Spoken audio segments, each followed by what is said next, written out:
Hey, it's Zach. So I had to make a video of the whole process of taking the Xbox apart and then putting it back together, and what I did with my cousin's Xbox to make it work. But the video was 45 minutes long, and I have to do some video editing because it's just so long. I did it very slowly, so I'm sorry about that, but I do promise to put that video up. It just might be a few days. Now, this video is for Kane, and Xboxes are repairable.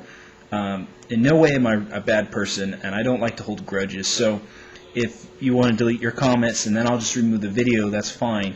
And if you don't care, whatever. But my whole thing is you make me sound out to be like I'm a bad person, permanently fixing or permanently breaking your Xbox.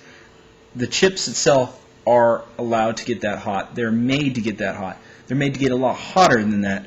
I'm not telling you to take your Xbox and putting it into a towel or heating it up like that, or taking your Xbox and putting it in a stove or something and baking it. The reason being is because you only want to focus on the area that's messed up, and I'm not saying anything else. That I don't understand why you keep saying I'm telling you how to break your Xbox. I'm telling you how to break your Xbox. I'm not doing anything like that. So I just want to kind of level the field and just say, hey dude, we can just be cool because I'm a nice guy and I just don't want to keep going off on this. Only thing I really wanted to suggest to you was that this is a hot spot, and after I addressed it, it really does work. I mean, it's hard for me to just keep telling people that because they obviously do not believe me. They just do not. So, if for whatever reason, whatever goes on, at least I said that thing. But for Kane, like I suggested, for the best that I would do, if you are in a hot spot where you don't want to go have it reflowed at a professional place, that is when I would suggest the method of overheating it. You could do this with foil and a heat gun, but you know what? The best suggestion, because that does work the way I have done it, and this Xbox, since I've done it, it has been working the whole time. It's just, for some people, I think it's different. It depends on how messed up their solder is, and so for me to say it works here and then it doesn't work for you, it may be different. So my best suggestion is having it reflowed at a proper station, or having the GPO reballed, and that would be the last resort, which you probably are at because you've had it reflowed by several people and had it messed up.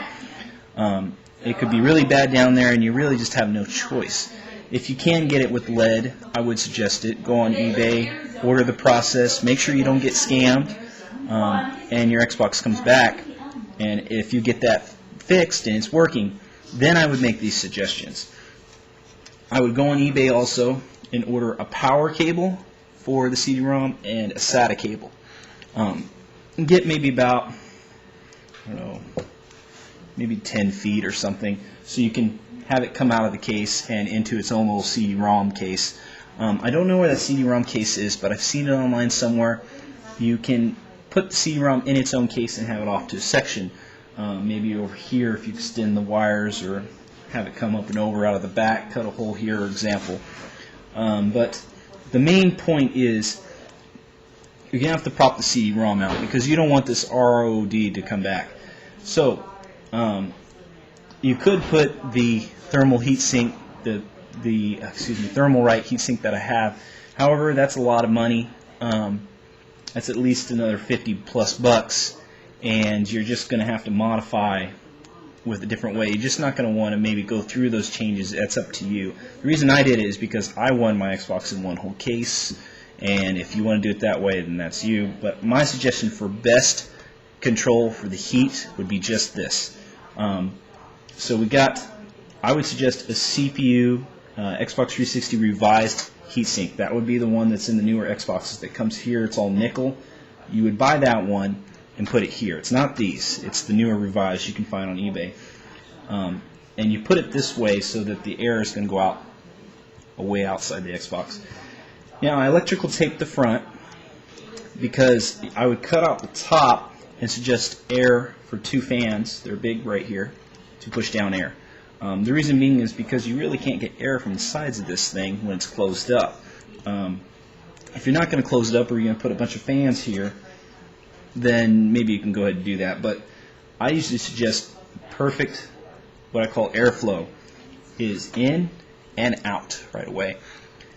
With this, you're going to have two fans here, and you're going to have to build up something to get your air out, because air doesn't come out very well from here when it's this far away with the fan. So what you're going to do is either get a business card or some kind of construction paper that's really hard. You don't want something this paperish. You're going to build here, here, and on the top so that the air comes in through here and it only goes out. Also, I would electrical tape those things all together, so it's basically not any paper touching the motherboard. It's electrical tape, but you're building this concave object, I guess you call it. It's just a guard to get all that air out faster, instead of just going out through the sides. It helps a heck of a lot. And if you don't believe me, well, just take that off and you'll see it really does. The Xbox 360, I would not even take off the shroud because it will overheat. That's just telling you that there is no way to really grab that air from here. You need to have that thing there. You could put two fans extra here maybe to blow out, but that's a lot more work, a lot more money, maybe 20 bucks. Put two more big fans there, and then have to hook up to some wires to this one. So you can do that. Did I forget anything else to say? These are those BGA heat sinks for RAM sinks. I would suggest in 1, 2, 3, 4 spots. The reason being because those get pretty hot in that spot. And that would pretty much, you're set. The Xbox should not have that RROD come back. 3 rings of death, red ring of death, whatever, will not come back. Just because when you put your hand on there, you'll tell it does not get hot anymore. And I think that's what you got to do. You got to address it. You just have to. Otherwise, you're gonna, after you get your Xbox fixed, you're gonna have to take it back in, dude. And that's up to you if you want to do that. Out, guys.